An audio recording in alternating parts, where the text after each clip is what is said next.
From Washington, the McLaughlin Group, the American original. For over 3 decades, the sharpest minds, best sources, hardest talk. Thank you for joining the McLaughlin Group, a show where friends disagree agreeably. I'm your host, Tom Rogan. This week's panelists are author and columnist Pat Buchanan, columnist Eleanor Clift of the Daily Beast, columnist Clarence Page of the Chicago Tribune, and the conservative writer and political consultant Ryan Girdusky. Okay, let's get to issue 1. Trump versus Pelosi. This is a scam, and the people are wise to it, and that's why my polls went up. I think they said 17 points in the last 2 or 3 days. I've never had that one. 17 points is questionable. Still, the latest polls show that President Trump's approval rating remains stable as impeachment proceedings linger. And on that count, things are certainly heating up. In a letter to congressional Democrats, White House counsel Pat Cipollone described the impeachment inquiry as, quote, highly partisan and unconstitutional, end quote. In turn, Cipollone said, the White House will not cooperate with Democratic investigators. Reflecting as much, the Trump administration is preventing Democrats from receiving testimony and data submissions from State Department officials engaged in administration policy towards Ukraine. Pat, is the current situation as it stands helping or hurting the president now as he looks towards 2020? I think the White House has changed its position somewhat. They say if Pelosi will hold a vote in the House, a formal vote, and Trump is given the privileges and rights that Nixon had in that impeachment inquiry, they will cooperate with him. But I'll tell you, with Joe Biden getting in there and jumping on the impeachment bandwagon, really all the Democratic chips are on the table in this battle. And if you heard Mr. Trump on Thursday night, the Republicans are all in on this. I think you got a real brawl coming ahead. And I think the Pelosi vote in the House will be key coming up. And I think a number of things are going to happen, a number with the whistleblower being exposed somewhat as a Biden mole maybe in the White House. I think there's an awful lot on the table. This is going to be a longer, deeper, bloodier brawl than we imagined. Eleanor. Did I just hear you say a Biden mole in the White House? Yes, you did. I think that's correct. Okay, well, I understand the strategy here to make this all about how the Democrats and Joe Biden and Hunter Biden are infiltrating the deep state. Okay, I'm not going to repeat it. I see things rather differently. The letter that the White House counsel sent to the Congress is an 8-page political document. It has no legal standing. They can't sustain a complete stonewall forever. And you can't have a position where you say, I am transparent about everything, but I'm hiding everything. And the polls I don't know what poll the president was referring to, because the polls this week have showed public opinion really moving towards an impeachment inquiry. But the approval rating is still relatively stable for him. Well, his approval rating is nothing to write home about. It's about low 40s. Mm-hmm. I don't know that we've had a president reelected with an approval rating in the low 40s. So I would focus on the number of Americans who are now saying the impeachment inquiry is legitimate, and a Fox News poll even had a majority for impeachment and removal. So the public opinion is shifting. The president is a master of distraction. He's going to try to make this about Hunter Biden and having his son lead the chant for lock him up on Hunter Biden. This crosses lines in politics that should make and is beginning to make most Americans understand the character of the human being that is in the White House. Ryan, we saw the president's rally. Pat alluded to that.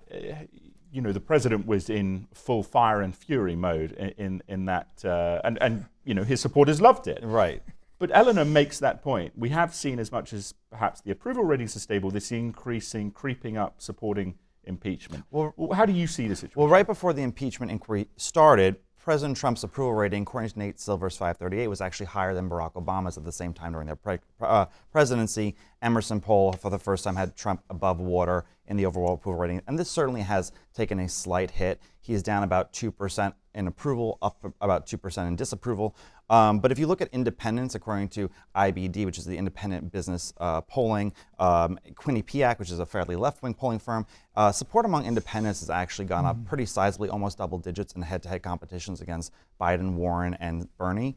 And I think that that's where it plays out, is with the middle of the country. If, as much as people sit there and say that they support an impeachment, they do believe, many of them believe, that this is a political witch hunt, not necessarily that he did something wrong. And that ultimately will be where the battle goes. If they think that we're not getting health care or gun control or anything because it's a political witch hunt, I think polls may start shifting. Clarence. And that's true. We're not getting anything because of all the politics going on. Witch hunt is a pejorative term for an investigation one does not like, and that's why every investigation of Trump turns into a witch hunt in his view.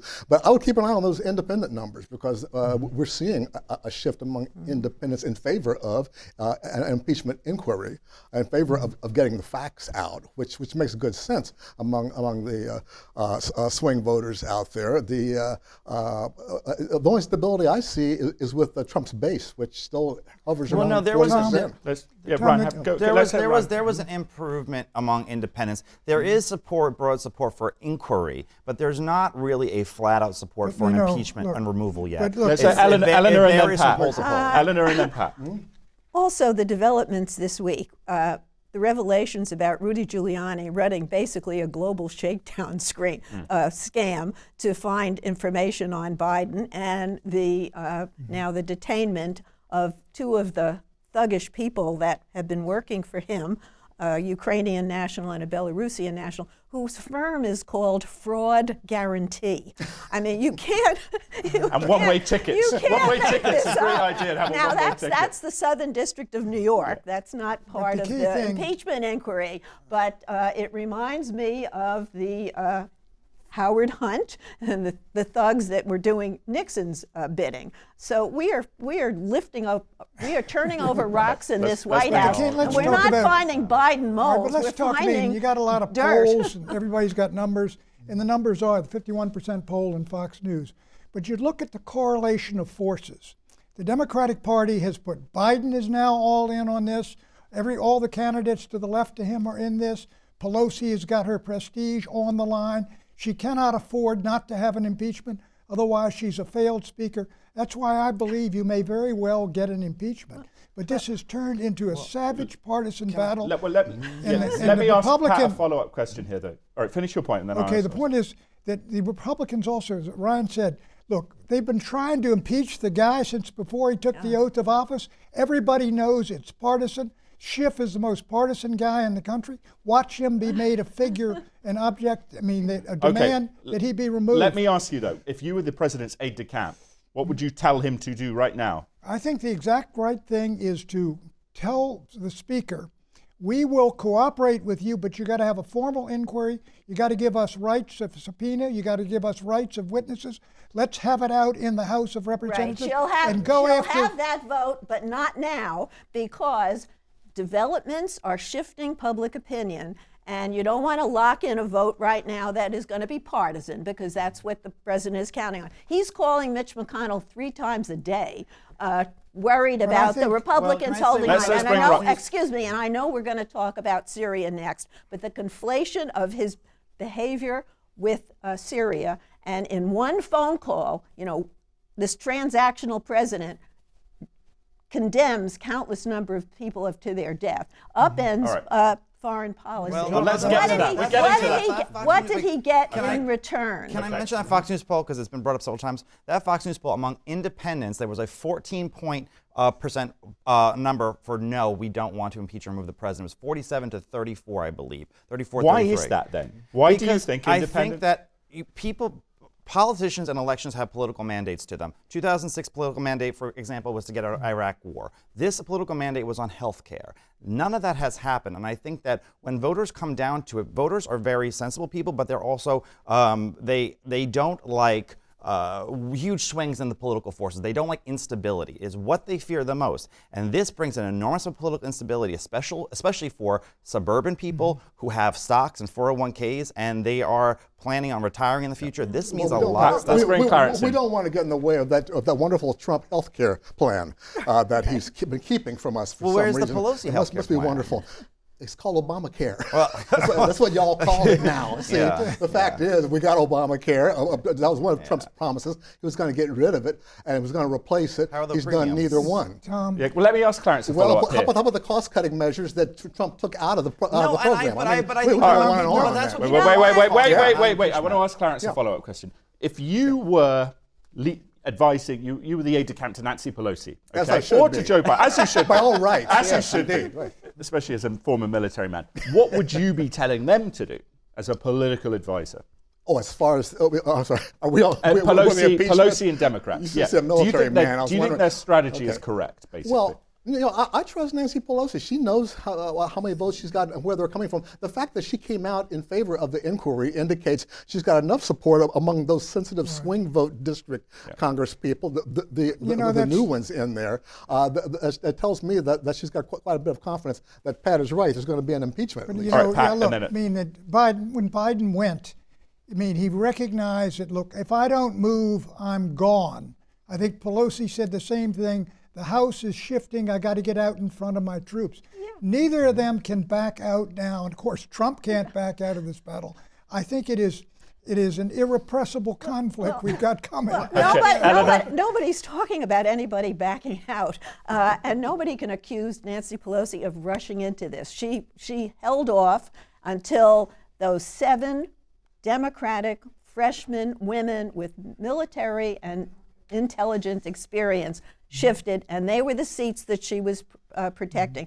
And Adam Schiff also, he only came out for impeachment in the wake of the impeachment inquiry, in the wake of the Ukrainian stuff. He has not been. He has not. He was not an aggressive pro-impeachment person either. The guy is the quintessence of hostility to Trump. Excuse me, please. You had a White House won't respond to any subpoenas. They're completely stonewalling. Well, why doesn't Pelosi? Excuse me, Pat. I get to finish. finish. I get to finish. Okay. Impeachment is poor. No. Yes, let Eleanor finish, Pat, and then I'll come to you. Impeachment is a constitutional tool for the Congress to hold the president accountable. If they didn't hold him accountable on leveraging foreign military aid to an ally to benefit him politically, when would they act? All right. There is 3 years into his presidency, Right. if they were going to overturn him, they would have acted a lot before. I'm not objecting to the constitutional right of the House to impeach. What I'm saying is, what you're looking at now is a drumhead court-martial, where, sure, why doesn't Nancy Pelosi give Trump's presidency the same rights and privileges Nixon's presidency were given? Ryan, at the end of the day, though, the Senate is not going to vote to remove him. There will not be 20 Republican senators. So this is going to come out maybe in March, maybe in the winter, and it will be a dead issue. Let me ask you this then, Ryan. If there was a dead to rights message from Trump, an audio, you tell those expletive Ukrainians they aren't getting those weapons unless they bury Biden. Would he be impeached? I would say, yeah. I think there would be 20 then. I would think there would be 20 Republicans. Okay. Yeah, Clarence. absolutely. Well, I'm still counting votes here. I don't think even Joe Manchin vote for impeachment and removal at this point. I don't think you have Sinema. I think at this point you're right. There's not enough to convince the Senate to swing around. Quite a bit's going to happen between now and March, if you will. And also the primaries are going to be going on at that time. So there will be a bunch of different moving pieces on the board. The difference between this impeachment, likely impeachment, and the Nixon resignation and the Clinton impeachment is that Nixon and Clinton had been reelected. This president is going into a reelection campaign. Okay, if the Senate doesn't convict him, and I agree with you, it's highly unlikely they will, he's going to be going into reelection as an impeached president. We're talking about what the pollsters would call soft Republican, and we're talking about independents. Are they going to want to put him in office for another 4 years, knowing he's been impeached? It's a huge black let's let Ryan respond, and then I'll go to Pat. If the choice is and impeach Donald Trump, who we know what we're getting, or Elizabeth Warren, who wants to end the oil industry, ask Texans how they're going to vote. They're going to vote for Donald Secondly, Trump. it depends on how the impeachment comes down. Again, if it's perceived as Schiff and Pelosi ramming this through as fast as they can, fast tracking the whole thing, the country's liable to say this was purely partisan. They've been trying to get him. They could rally to Trump. Yeah, and I agree. That same Fox poll said Clarence. 48% said the president you is start getting believing in what, Fox excuse me, is getting, In other words, for the All right, is quickly, getting Eleanor. what he deserves. Okay, Clarence, concluding comment. Fox actually has some of the more respected polling out there. Because they it's not their tend to be- editorial office running them. But where were we on the? On the impeachment, do you think at the moment who's winning it, Trump or the Dems? At this moment, I think Trump has been really running into some choppy waters out there. Okay, let's face so it's it. the Dems. And there's some other surprises coming along. Clarence says the Dems have it, but we will, I'm sure, return to this next week. Issue 2, Erdogan's Trump card. I campaigned on the fact that I was going to bring our soldiers home and bring them home as rapidly as possible. We, all together, we defeated and took over 100% of the ISIS caliphate. President Trump sparked controversy with domestic and foreign allies this week by announcing the withdrawal of U.S. military forces from an area of northern Syria. Trump added that he would not prevent a Turkish offensive against Kurdish militias in that area. Wasting no time, President Recep Tayyip Erdogan of Turkey on Thursday ordered his military to begin a major offensive. But with those Kurdish militias being instrumental U.S. allies in destroying the ISIS territorial caliphate, Democrats and many Republicans describe Trump's action as a betrayal. They fear Turkey's action will allow ISIS to regroup while causing many Kurdish deaths. Eleanor, has the president gifted ISIS with an opportunity to rebirth? Okay, I was quoting the Fox News poll in the earlier segment. Now I'm going to quote Senator Lindsey Graham, who said that this move imperils national security and it imperils the Trump presidency. And if he hears the president say one more time, I'm fulfilling a campaign promise, I'm going to throw up. I agree. I think this is an impetuous move. His defense secretary didn't know about it. Lindsey Graham learned about it in a 6 a.m. phone call when the person said to him, "You won't believe what just happened." He has basically condemned countless numbers of people to their death. You have thousands of people fleeing their homes. And he's talking about removing fewer than 1,000 troops who were basically acting as a tripwire, preventing the Turkish troops from coming in and, basically mowing down the Kurds. And the president says, well, if they don't do it in a humane way, I'll just go in and destroy the Turkish economy. I mean, this is nonsensical foreign policy, and it's terrible for the people over there. It was precipitate. The Kurds should have had warning and notice of what was coming. We should have negotiated a corridor with the Turks in northern Syria, because the Turks have vital interests here and they're also an American ally. But let me tell you, ultimately, given the fact it was not handled well, I don't think, the United States is not indefinitely going to occupy parts of a foreign country, Syria, where we're not wanted. We're going to be coming out of Afghanistan. We're going to be coming out of Iraq. And I'll tell you, there's going to be some horrible, unpleasant things happen when we leave. And that was one of the reasons some of us argued, don't go in before we went in. Well, this is one of those rare moments when Pat and I are in agreement, because you're absolutely right. This was precipitous. And the real shame of it is that our military leaders quietly were already had a slow withdrawal in operation, while President Trump literally wasn't looking. This was suddenly disrupted by his declaration, got pull out now. That turned out to be very disruptive, very disorganized. We can see the chaos. And Trump himself, when asked about what should Erdogan do with the ISIS prisoners, he said, make some remark about shipping them to Europe. Well, a lot of them are going to be heading to Europe if this goes through the way it's heading right now. It becomes destabilizing for people not only in Syria but outside of Syria as well. I mean, we're talking 10,000 ISIS members of the fighters, family. exactly. Ryan? Yeah, I mean, I don't know why everyone's saying it was completely out of the blue. I mean, the Wall Street Journal was reporting on this for over a week that he was going to pull them out at any given time. But I do sit there and say this actually, one, it's a condemnation really on the Obama administration, because the Obama administration chose to sit there and arm the YPG, who Turkey views, we viewed them as as terrorist organization. Well, the Trump administration continued that. Well, it did, right, but it was under the premise that they would return the weapons that never got returned. So that was problematic to begin with. Also, the fact is, You're gonna leave them defenseless? No, the promise was we'll give you arms and you got to return them. They never returned them.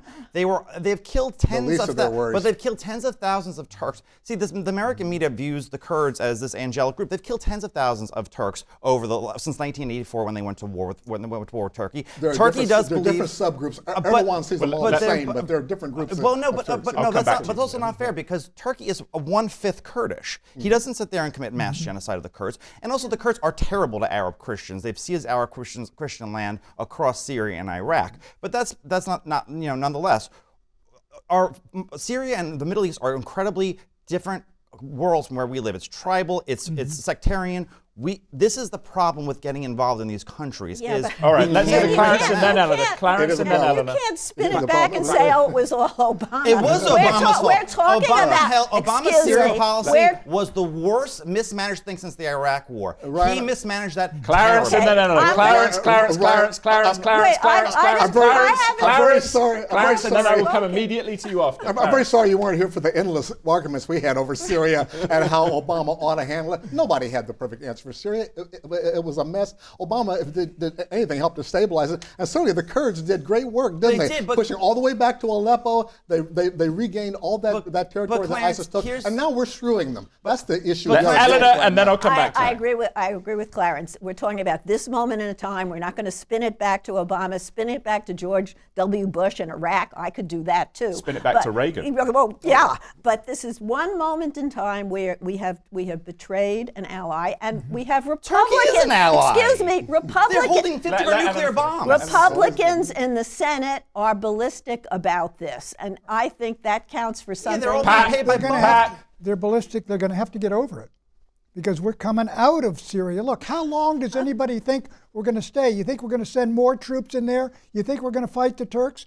You think we're going to defend the Kurds forever? We can't do it. We got to get to. Let Pat finish. We need a policy, frankly, of this country to follow down on what Trump said he's going to do, which is extricate us from these wars with the least possible damage. Let me challenge you on that, Pat, though, because if Eleanor made the point, which I think is a legitimate one, that the tripwire here had been in a condition of relative peace, that ISIS had been very much weakened, and war has followed our withdrawal. But it's not an indefinite solution with Americans sitting up there on the border, 1,000 of them in Syria. One of these days, the Syrians are going to ask for their country back, and they want to take it from the Kurds, and the Kurds will cut a deal. And also the Turks have been housing. Eleanor. You're right. The tripwire was working, and 1,000 troops is not occupying a country forever. It was a legitimate deal that kept the peace. And the president has blown it up. Turkey has 3.7 million Syrians living there. They hold 60 of our nuclear bombs, and 70% of Turks view America as a hostile power, and they're a member of NATO. I think that to sit there and make this all about the Kurds is not a fair situation whatsoever. Let me do another challenge then on that. With the Turks, though, in terms of the purchase of the S-400 from the Russians, which is clearly patently incompatible with their NATO obligations, because that's the most advanced air defense track. Why are they doing that? But when they shot down a Russian airplane I think it was under the Obama administration, they sat there and acted as if it was. And then Erdogan kissed the throne. Yes, because Obama didn't stand up for them. Because Obama was clearly moving towards the Iranians. Okay. Back to Trump. There were Trump Towers, 2 Trump Towers in Istanbul.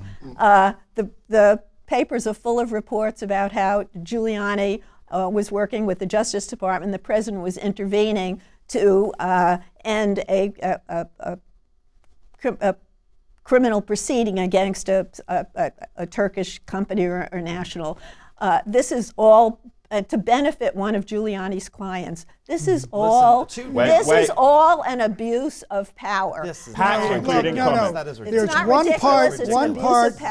one part of the Trump speech Thursday night was that part where he talked about going up to Dover, and those folks were coming home. It was profoundly moving. You could see it was very effective. It wasn't a stump speech. No, he was telling what came from the heart, and that's what he believes. And we're going to have to start dealing with the fact that America is coming home. All right, we have to go to predictions. But that was striking. He did seem moved by that. One thing I think the viewers should know, US sanctions is not going to pressure Erdogan to come out because now it's an ultra-nationalist thing. If he pulled out, he destroys his base. Anyway, predictions, Pat. Like Hemingway's Old Man and the Sea, John Dunham of Connecticut, the U.S. Attorney, is going to catch some very big fish in the next few weeks. Eleanor. Next week's debate with the Democrats, Joe Biden is going to have to answer a question which is an uncomfortable one, and that is, was it all right for his son to be accepting money for a board position for which he had no obvious qualifications? Okay. National populists are going to see 2 election victories this week. In Switzerland, the SVP is going to win, the Swedish People's Party, and then in Poland, the Law and Justice Party will probably win an outright majority for the first time. Because we have you here, and you're the great populist expert, you have a book coming up, which I look forward to reading. What do you think will happen with Brexit? I think that unless they get a deal, which is very unlikely, it looks like Bojo is hedging his bets on Hungary and Orban vetoing an extension, which would allow them to have a no-deal exit. Interesting, Clarence. I expect to see some more teacher strikes happen around the country. We're seeing a revival. Chicago right now is in the midst of a major confrontation. It's going to set a pattern for the rest of the country. Do you think there's an opportunity for Republicans on that issue to say, look, we're supporting charter schools, which in some cases have better results. We're with parents of impoverished families, and Democrats are with the unions. Do you think there's an angle there for Republicans, or am I spewing talking points? I think there's a great angle. The trouble is the Republicans have all left the cities for the suburbs. Okay. But charter schools, there are many success stories. There are many failures as well. So we got to take both into account. I predict that President Trump and Xi Jinping of China will agree a trade deal of some form before Christmas. Thank you for watching. See you next time. Bye-bye.